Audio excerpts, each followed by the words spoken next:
Πόσοι λαοί έχουν ένα γλυκό που χαμηλώνει τη χολυστερίνη?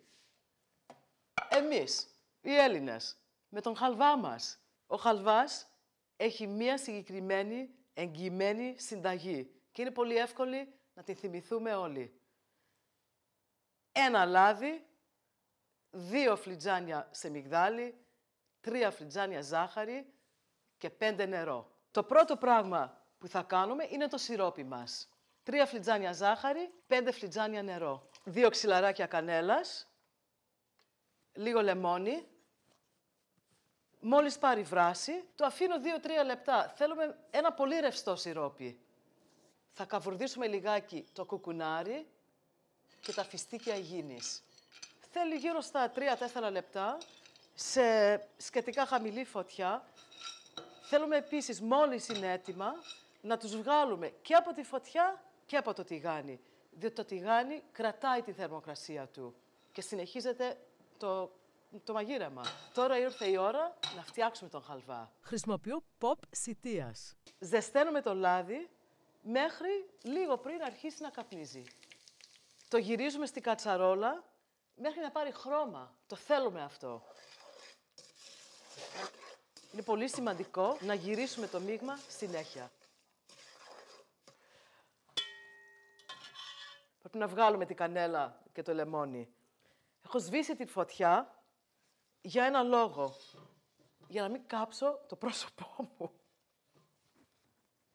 Ποτέ το κεφάλι πάνω από την κατσαρόλα.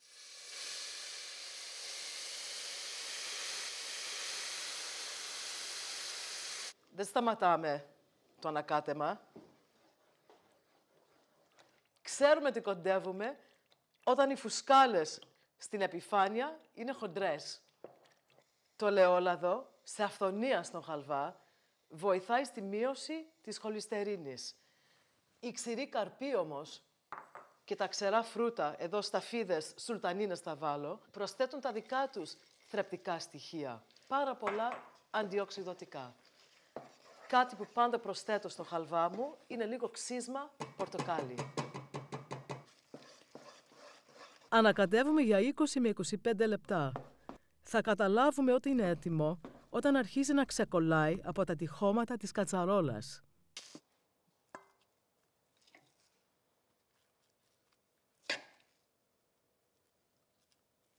Το πατάμε λιγάκι για να έχει ομοιόμορφη υφή.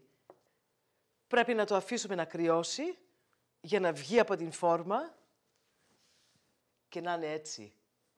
Θα το πασπαλίσω με λίγη κανέλα και τα φιστίκια αιγίνης. Θα το κόψω, θα το σερβίρω και θα το απολαύσω με ένα πολύ καλό εσπρέσο.